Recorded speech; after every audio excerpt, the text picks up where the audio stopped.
এখানে কারা কারা যোগ্যতা সম্পন্ন দুর্নীতিবাজ হইতে চাও? কম্পিটেন্ট করাপ্টেড পারসন কারা কারা? যোগ্যতা সম্পন্ন, শিক্ষিত, মার্জিত, ভদ্র, বেস্ট রেজাল্ট সহ দুর্নীতিবাজ হইতে চাও? কারা কারা? একজনও না।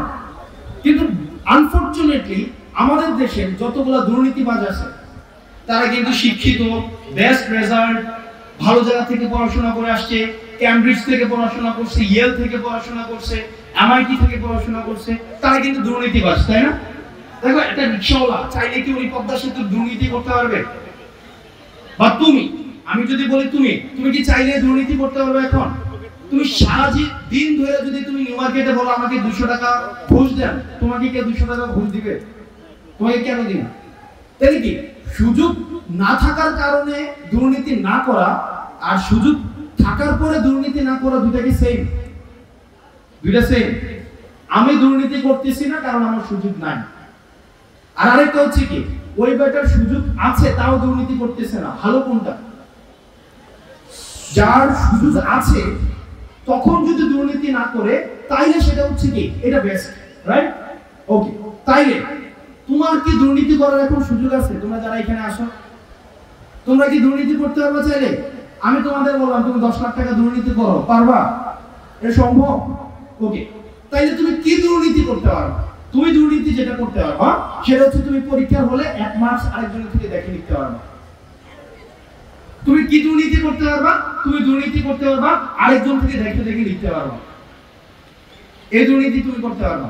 তাইলে নিজেকে একবার প্রশ্ন করে দেখো তো, তুমি যদি এখন এই 1 নাম্বার বা 2 নাম্বারের দুর্নীতি করার সুযোগ আছে, তুমি এখন এইটাই তুমি মিস দিতেছো না, যখন তোমার এই 10 লাখ টাকা, 10 কোটি টাকা বা 100 কোটি টাকা দুর্নীতি করার সুযোগ আসবে, তখন তুমি নিজেকে কিভাবে বিরত রাখবা?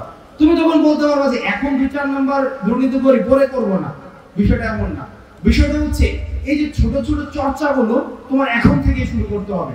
আমার মা একটা কথা বলতেন সব সময় যে তুমি যদি আতরওয়ালার সাথে চলো, আতর মানে যারা পারফিউম বেচে, তুমি যদি যারা পারফিউম বেচে তাদের সাথে চলো, হয়তো সে তোমাকে পারফিউম ফ্রিতে দিবে না। খেয়াল করো, তুমি যদি পারফিউমওয়ালার সাথে চলো বা আতরওয়ালার সাথে চলো, হয়তো সে তোমাকে পারফিউম ফ্রিতে দিবে না, কিন্তু পারফিউমের সুঘ্রাণ তুমি ফ্রিতে পাবা। অন দ্য আদার হ্যান্ড, তুমি যদি কামারওয়ালার সাথে চলো, সে হয়তো তোমাকে মারবে না, সে তোমাকে আঘাত করবে না, কিন্তু ওই যে কামারওয়ালার যে ফুলকি, এটা তোমার গায়ে লাগার সম্ভাবনা আছে। এটা থেকে আমরা কি শিখতে পাই? সেটা থেকে শিখতে পাই তোমার যে সঙ্গ, এই সঙ্গ নির্বাচন খুবই গুরুত্বপূর্ণ। তুমি যদি তোমার ভালো বন্ধু বান্ধব নির্বাচন করো, ভালো ফ্রেন্ডস নির্বাচন করো, ক্লাসের যারা রেজাল্ট ভালো, যারা ভালো চরিত্রের অধিকারী, ওরা হয়তো তোমাকে ফার্স্ট বানাই দিবে না, সেকেন্ড বানাই দিবে না, তোমাকে ভালো বানাই দিবে না, কিন্তু তুমি সব সময় নিজে একটা মেন্টাল রেস্ট্রিকশনের মধ্যে থাকবা। তুমি একটা খারাপ কাজ করতে যাবা, কিন্তু তোমার মধ্যে মনে হবে যে না, আমার বন্ধু তো করতেছে না, আমি কেমনে করি, বা আমি যদি খারাপ কাজটা করি তাহলে আমি এই গ্রুপের সাথে আমি চলতে পারবো না।